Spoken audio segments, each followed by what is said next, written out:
Anin Bojo, sharing Indigenous, Nin Manjikaniqua, Mong Dodem. Hello, everyone. My name's Sherry Lawson, and I'm the host of Indigenous Voices. We're still here. Today, I have special guest, Chief Ted Williams of Manjikaning Rama First Nation. Welcome, Ted. Anin Bojo. I think, first of all, for the very few people on the planet who might not know who you are, you need to introduce yourself in whatever way you think is proper. Okay. Miigwech, Sherry. Anin Bojo, Gima Ted Williams, Rama Manjikaning, Dojaba, Gigo Dodem. My name is Ted Williams. I'm from the Chippewas Rama, and I'm from the Fish Clan. And I've been obviously a member of the community all my life, and I think I'm a year older than Sherry, so I got a little experience on her in that regard. But I've been around the community and the Aurelian area, working in different fields for all of my life. Okay, thank you. Can you tell us a little bit about the size and the geography and the number of citizens that your community has?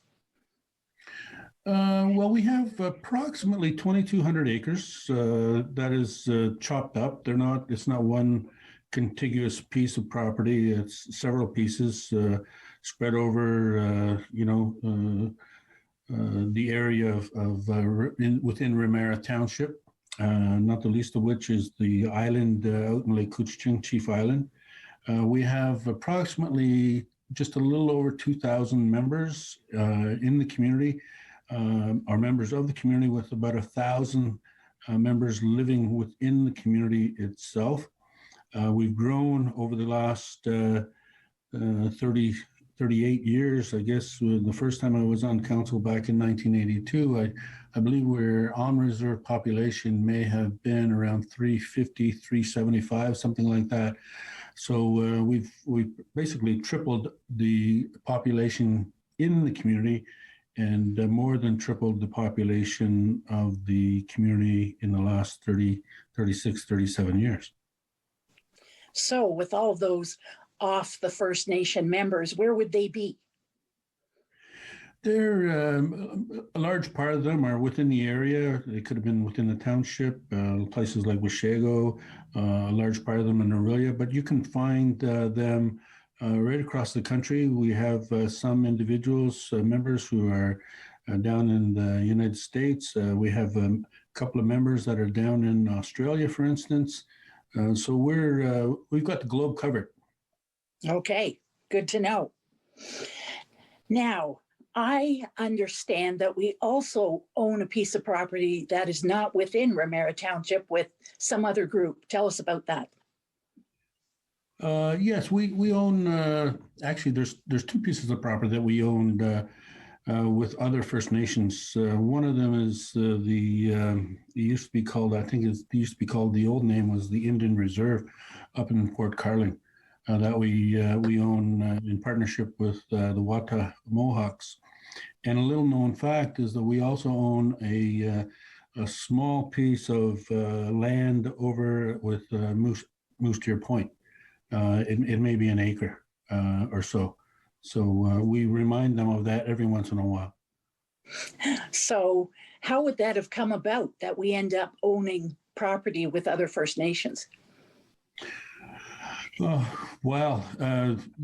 the past, the First Nation was governed by what was called the Indian agent, and the Indian agent held the domain over the First Nations. It's my understanding that over the course of time, there was could have been trading relationships and or hunting and or fishing territory that was shared, and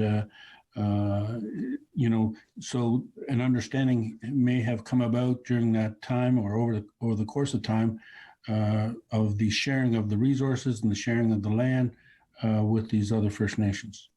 Okay, thank you. What would you say as chief are the most pressing issues facing the community now? Well, today, obviously, it's the pandemic issue, and we have a very strong team within our Rama Health Task Force that basically looks after us as far as the pandemic. They're in touch with the people within the county, the Simcoe District Health Unit, as well as the Soldiers Memorial Hospital.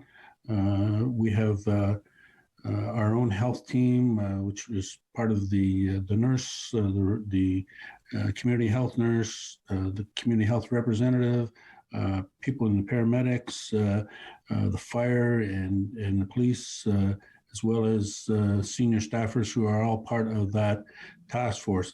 So keeping on top of the issue of the pandemic is first and foremost making sure that our community is healthy and safe, and those that come into our community are healthy and safe and leave the same way they come, we hope, without carrying the virus.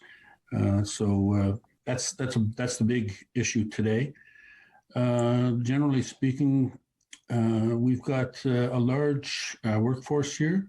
We're a very progressive community, and the job of leadership, myself, is to lead the team to enhance on the development that we have and to maintain the opportunities that we currently enjoy. And that's the big job, and that means working with various stakeholders, whether it's the casino across the way, which has been shut down since the 16th of March, the surrounding community, whether it's the townships and or the city. Maintaining those relationships are a big part of the job that we do here at the leadership table with Rama First Nation. Okay, let me have you think for a moment about some of the wider issues out there. For instance, if I asked the mayor of Aurelia what his most pressing things are, he'd probably say, make sure we have good drinking water and make sure our snow is removed and all those kinds of things. Is there anything that you would say as the leader of a First Nations community, what would be some pressing issues that other people might not even understand or think might be a problem? Oh, okay. Well, we're a very progressive community, and some of the issues that we deal with on a regular basis are related directly to our community, providing good health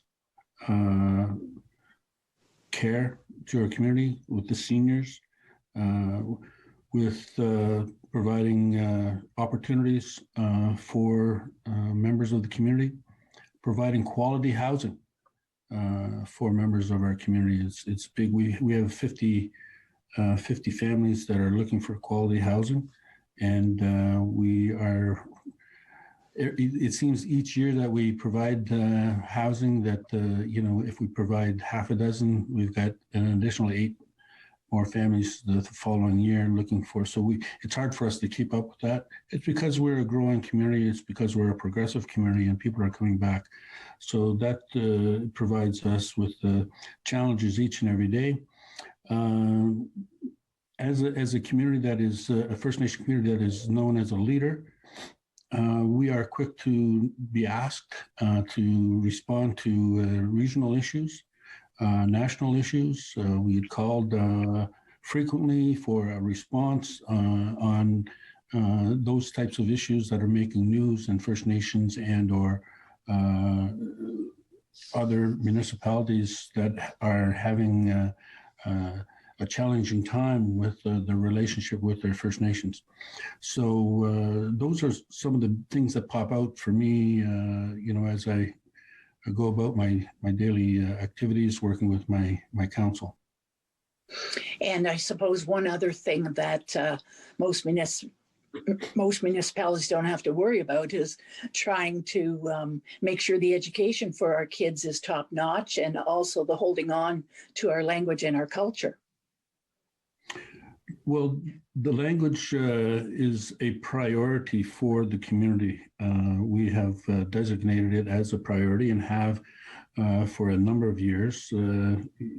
It's unfortunate, but we are slowly losing our language keepers. And so putting the resources behind the maintaining and the enhancing of the language is very, very important. The cultural component of Rama is also very important. I think it's important for anyone to know who they are, where they come from, and to know their story, to know their history. We certainly know what the history is of Canada in general, but I don't think that Canada in general knows the history of the Indigenous population and the contributions that the Indigenous communities have made over the course of the time that the settlers have been here. Right. Now, I wanted to ask you about, you mentioned briefly neighbors and people who come sometimes to ask you for advice or help with whatever. What can you tell us about Rama's relationship with its neighbors, and what is the importance of that? Well, Rama's relationships with its neighbors, first and foremost, would be like the surrounding township, Ramara Township. We are surrounded by the township in itself. So we have a good relationship with the mayor, and have had a good relationship with past mayors, with the surrounding mayors of Severn, Oro-Medonte, and the city of Aurelia. In my tenure as a leader, I've always maintained a good, solid relationship with them. Whatever they do impacts us, and whatever we do impacts them. And we need to be aware of each other's movements, each other's progression. So it's very important for us to have, strong relationship, and it needs to be consistent. We need to collaborate on various things within, our region to address issues of mutual concern, building on those relationships. Right now we're looking at possibility of planning what might the area look like in the future. And this is all in relation today to the implementation of the Truth and Reconciliation calls to action. This is part of the duty and the responsibility of governments and organizations to see how they can challenge themselves to work with the local Indigenous community. And the first and foremost, they need to understand and educate themselves before they can truly understand what it is that we've been up against, what it is we continue to fight with and overcome.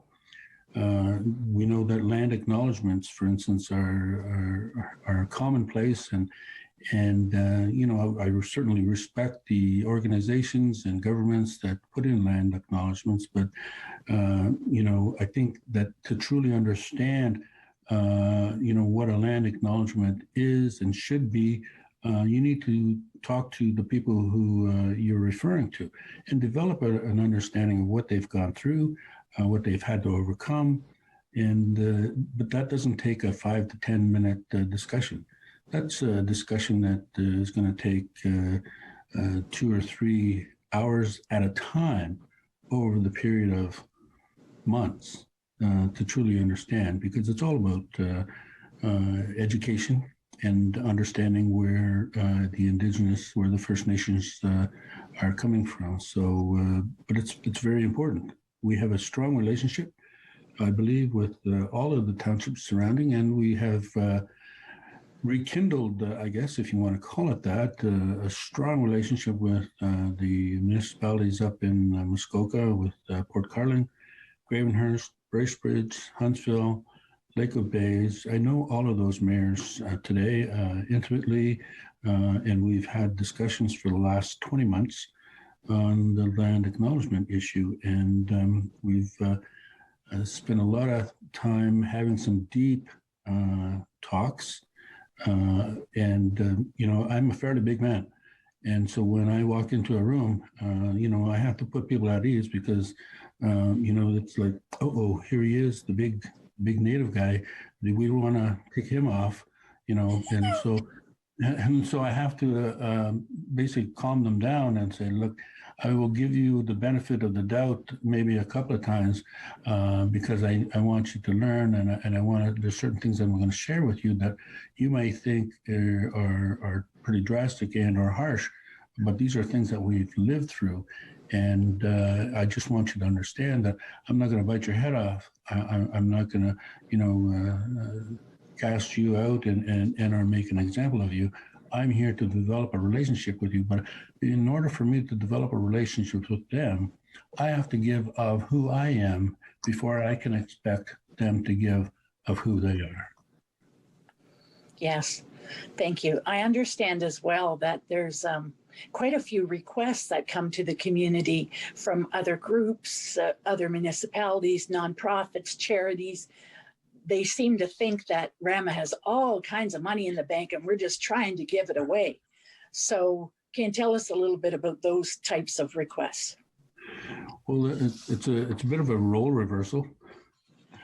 Yeah, when organizations come to us in our work, in my work, in your work as well with the casino, for sure. There was a giving a component related to the casino. Now, related to the First Nation itself, there is a giving component. For instance, we just donated over the course of 3 years $115,000 to the Earliest Soldiers Memorial Hospital.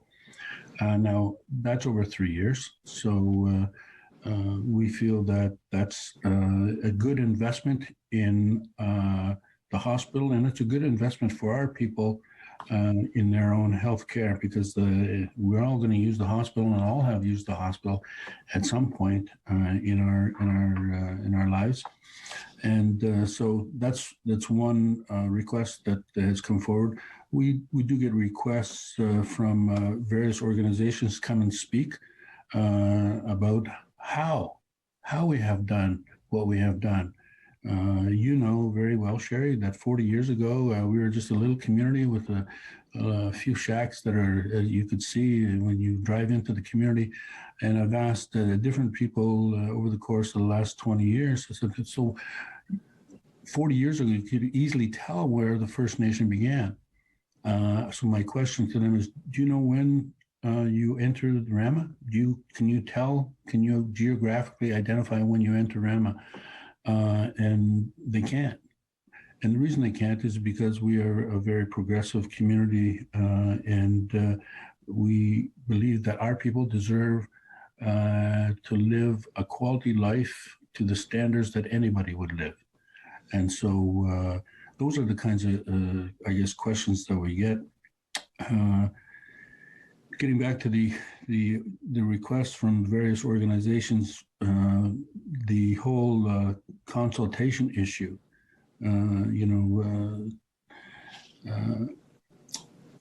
we get probably 10 to 12 different emails a day, if not more, basically on the premise of consulting with a First Nation of the change of a water main in Ajax and or redoing a curb over in Bradford, because the municipalities have been mandated to consult with First Nations, and so that's taking it a bit too far. I'm glad you're helping your people in your community by doing up the curb a little bit better, but I can't spend my time being too concerned about that.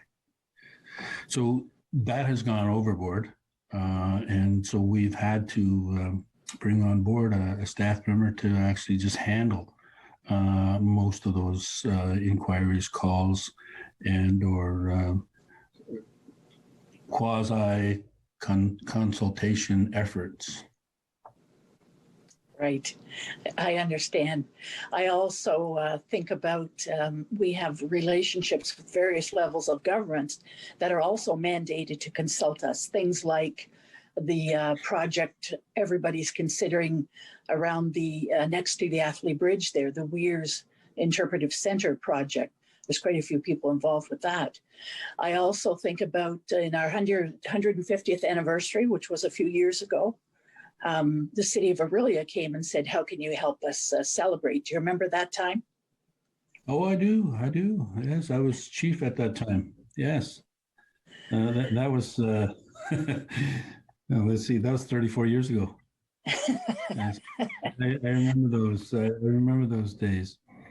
And during that time, and little did we know what would occur.